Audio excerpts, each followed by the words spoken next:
ఈరోజు వెలుగు రామమూర్తి గారి యొక్క 160వ పుట్టినరోజు సందర్భంగా ఇక్కడ పిలిచిన వెంటనే విచ్చేసిన మన భారత ఉపరాష్ట్రపతి మాజీ వెంకయ్య నాయుడు గారికి ఇక్కడికి విచ్చేసినందుకు మన అందరి తరపున అందరూ లేచి ఒకసారి హృదయపూర్వకంగా ఆయనకు స్వాగతం పలకాలని కోరుతున్నా. గట్టిగా సపోర్ట్ కూడా.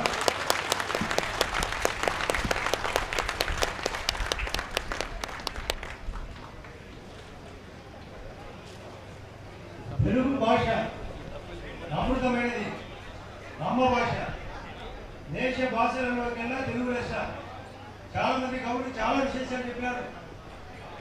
మనం ఈ యొక్క తెలుగు భాష దినోత్సవాన్ని సందర్భంగా మన పిల్లలను కూడా తెలుగులో చదివించడాని కోసం ఇప్పుడు కేవలం ఈ రాష్ట్రంలో లేదా పక్క తెలుగు రాష్ట్రంలో ప్రక్కనుండే తెలుగు రాష్ట్రాల్లో కూడా మన నివేదిక ప్రకారం 27% మంది మాత్రమే తెలుగు మీడియం చదువుతున్నారు. దీన్ని పక్కన పెట్టాలా. నేను కూడా తెలుగు మీడియంలో చదివిన విద్యార్థినే. ఇక్కడ కూర్చున్న చాలా మంది తెలుగు మీడియం చదివిన వాళ్ళే. మన జిల్లా కలెక్టర్ గారు కూడా తెలుగులోనే పరీక్ష రాసి ఐఏఎస్ పాస్ అయిన వ్యక్తి. కాబట్టి ఆయన కూడా స్వాగతం పలకాలి. దేశీ గారు అంటే వేరే దేశం నుంచి వేరే రాష్ట్రం నుంచి వచ్చినారు. కలెక్టర్ డిఎఫ్ఓ గారు కానీ ఆయన కూడా తెలుగువాడే. కాబట్టి మన తెలుగు భాషను కాపాడుకునే దానికోసం ముఖ్యంగా మన వెంకయ్య నాయుడు గారు ఎక్కడైనా ఆయన మాట్లాడితే ముళ్ళు పులకరించాల. ఆయన పలకరింపే పులకరింపు. కాబట్టి తెలుగును కాపాడాల్సిన అవసరం మనకందరికీ ఉంది. మేము కూడా తోడ్పడతామనే దానికోసం అందరికీ చేయతి చెప్పాలని కోరుతున్నా. ఎందుకంటే ఇంగ్లీష్ అవసరమే. ఆయన చాలా వెంకయ్య నాయుడు గారు చాలాసార్లు చెప్పేవాడు, ఇంగ్లీష్ అవసరం, చదువుకు అవసరం, బతుకుదెరుకు అవసరం, సంపాదనకు అవసరం.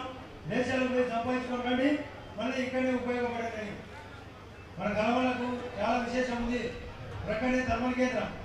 ఈ కొండల పేరు మీకు ఎంతవరకు అవగాహన ఉందో లేదో కానీ భానుకొండలు మనకి ఇక్కడనే ధర్మల కేంద్రం.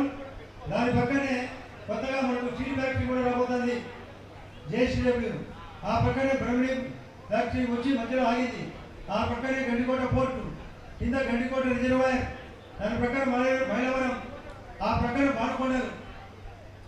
అంటే ఈ యొక్క కొండలకు అంత విశేషం ఉంది. ఆ ప్రక్కన నల్లమల కొండలు, అక్కడే శ్రీశైలం, మహానంది.